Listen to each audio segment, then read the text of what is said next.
सबसे पहले ये समझना होगा कि हिंदुस्तान के राजनीतिक स्ट्रक्चर में हो क्या रहा है। आरएसएस ने और बीजेपी ने और खासतौर से नरेंद्र मोदी जी ने जो स्ट्रैटेजी बनाई है उसका फाउंडेशन क्या है, उसकी नींव क्या है, सबसे पहले यह समझना है। नरेंद्र मोदी जी ने जैसे अदानी जी की मोनोपोली है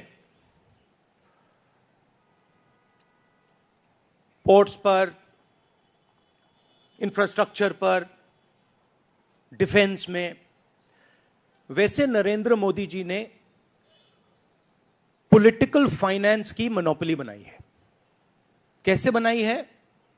ED, CBI, income tax department का प्रयोग करके।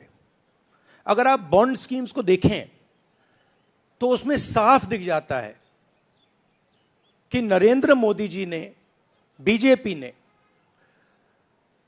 एक प्रकार से पॉलिटिकल फंडिंग एक्सटॉर्शन से, धमकी से, प्रेशर से बनाई है। खड़गे जी ने कहा जो भी भ्रष्ट हैं वो सब बीजेपी में जा रहे हैं। उसका कारण है क्योंकि नरेंद्र मोदी जी चाहते हैं कि पॉलिटिकल फाइनेंस की मोनोपोली उनके हाथों में हो। अब हमारे बैंक अकाउंट बंद कर दिए, हमारे पास ओरिजिनल रास्ता जो था वही हमारा रास्ता है। हम जनता के साथ जाकर मिलकर उनके लिए लड़ते हैं। ये जो मैनिफेस्टो बना है, ये मैनिफेस्टो कांग्रेस पार्टी ने नहीं बनाया है। ये मैनिफेस्टो हिंदुस्तान की जनता ने बनाया है। हमने सिर्फ इसको लिखा है, ठीक है, और हमने सिर्फ इसको लिखा है। जो किसानों ने हमें बताया, खड़गे जी को बताया, मुझे बताया, बाकी नेताओं को बताया, वो हमने लिखा है। चाहे वो रोजगार की बात हो, चाहे वो कॉन्ट्रैक्ट लेबर की बात हो, हजारों लोगों से बात करके हमने ये हिंदुस्तान की आवाज है, ये लिखी है।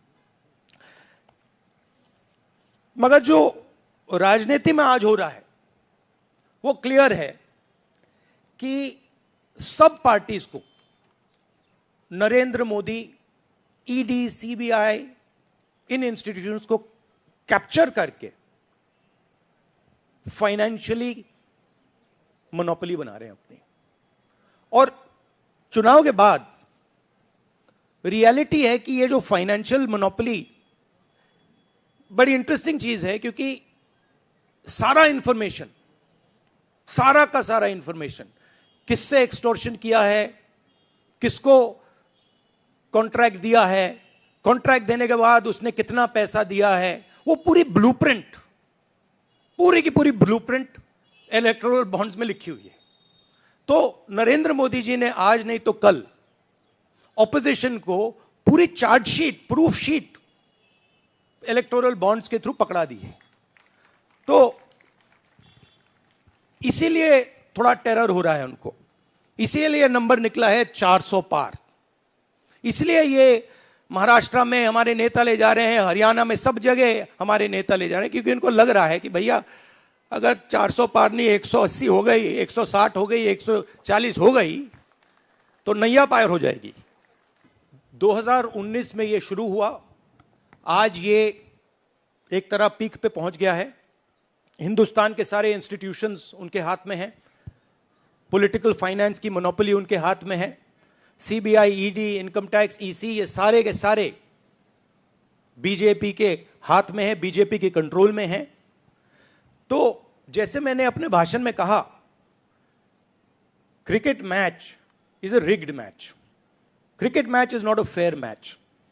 उसमें चाहे सोशल मीडिया की बात करें, आप हमारे नेताओं के, ऑपोजिशन नेताओं की सोशल मीडिया देख लीजिए, मेरा यूट्यूब देख लीजिए, मेरा फेस टाइम देख लीजिए, फेसबुक देख लीजिए, इंस्टाग्राम देख लीजिए, तो ये सारा का सारा स्ट्रक्चर कंट्रोल्ड है, रिग्ड है। इसलिए बहुत जरूरी है कि जनता इस बात को समझे कि ये नॉर्मल चुनाव नहीं है, ये लोकतंत्र को बचाने का, संविधान को बचाने का चुनाव है, और इसको लड़ना और जीतना बहुत जरूरी है। ये चुनाव 2-3%, 5% और बाकी हिंदुस्तान के बीच में चुनाव है, और जो बाकी हिंदुस्तान चाहता है वो इस मैनिफेस्टो में है, और जो 2% चाहता है, जो अदानी जी चाहते हैं, वो आप उनका मैनिफेस्टो देख लीजिए, आपको पता लग जाएगा, उसमें उनकी रिक्वेस्ट लिस्ट पूरी की पूरी आपको मिल जाएगी।